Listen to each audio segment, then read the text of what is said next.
guys, how we going? I am Justin. I hope you've enjoyed Kat's videos throughout the week.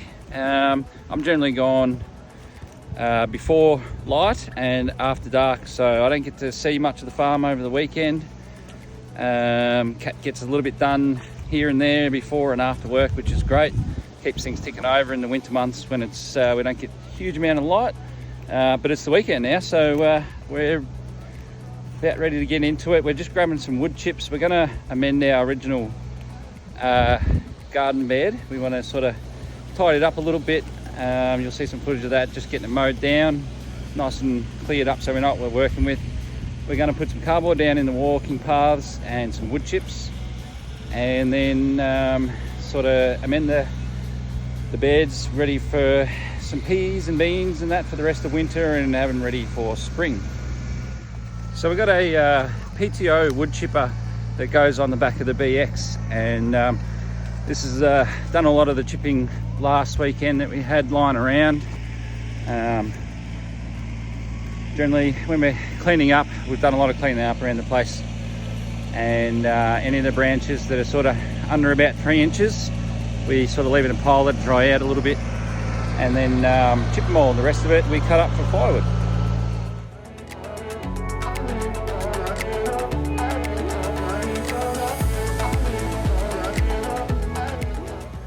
Our trusty BX 2350.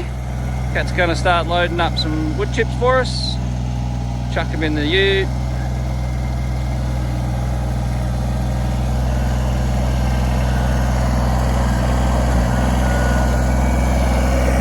Might just give it a bit of a helping hand here.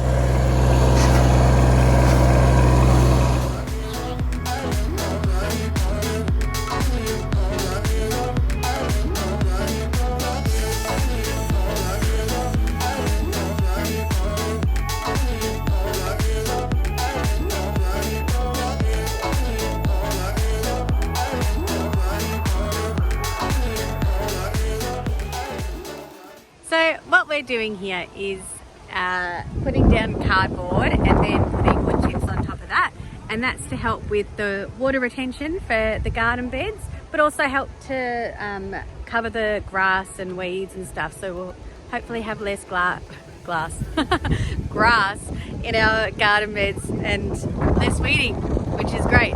So we're hoping to plant some, I gotta get the pointing right, we're hoping to plant some peas and beans in this one. So Justin's making me tell you guys this because I really struggle to take plants out even when they're done, but I feel like they're not done because look at the flowers. That's so nice, isn't it, Jake? Hey, they're not done yet, are they? Hey.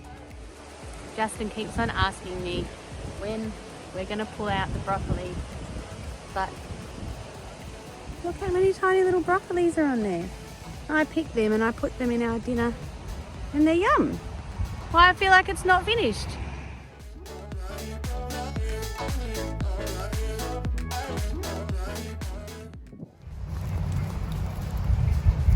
I'm on the garden. Come around. Good boy, come here. There you go. That's all right, you can do that.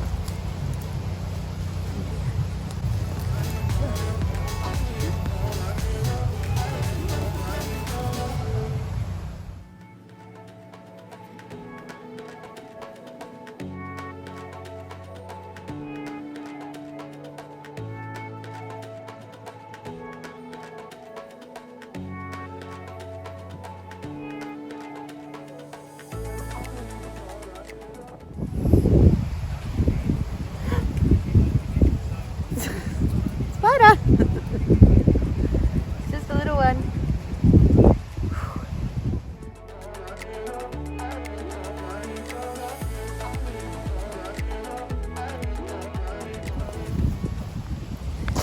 Don't tell Justin that I planted some more rockets.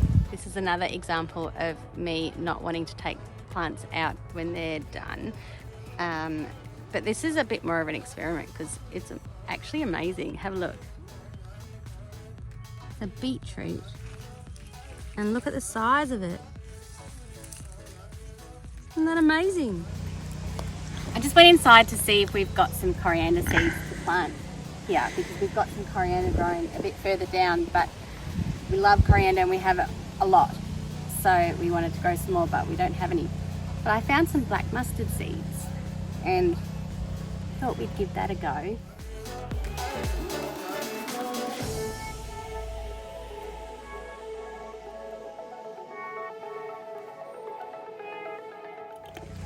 We'll let you know. So there we go, folks. We've cardboard and chipped our pathways here, and which is hopefully going to save us from a bit of weeding and mowing. Are you talking? I'm talking. Quiet. Stop it. Yeah, so hopefully that'll save us from a bit of weeding and mowing in the veggie patch. So, as I was about to say before Jake rudely interrupted, I'm not sure if Kat's mentioned, but we're on tank water here, so we don't have any access to town water. So water is a bit of a premium, which it is for most of Australia anyway. The chipping of the the pathways in the garden makes a huge difference in terms of the water retention in the garden. So we do water it. We do have enough water to do that, but we try to get as much out of the actual rainfall that we get, and without putting our lovely tank water on it. But during midsummer we do have to do that. But here's another garden bed that we done a couple of months ago for all our alliums, all the garlic on the end there, red onion, brown onion, red onion, more garlic.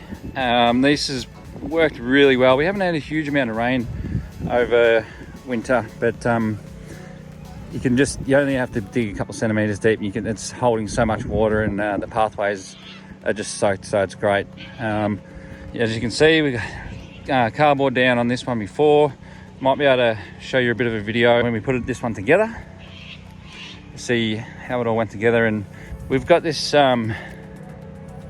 weird onion grass that comes up through here, and I'm not sure, I call it onion grass, but I don't know exactly what it is. But it's these little bulbs on the end of it, and as soon as we laid this garden down, obviously loved it, and it's all just shot up. But it has done it in other places, and it's come through, and then it dies off as the weather gets warmer. So all the onions coming up, all the garlic's going fine. Don't think we're going to have an issue with it, so we're just going to see how it goes.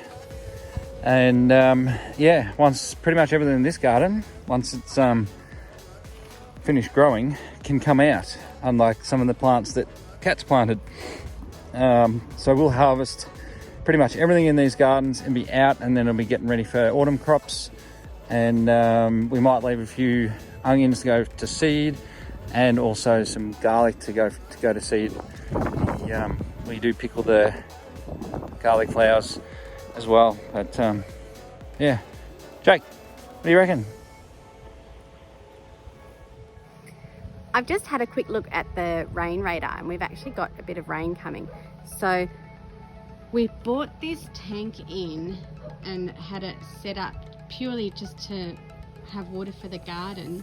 Justin put the gutters along the carport.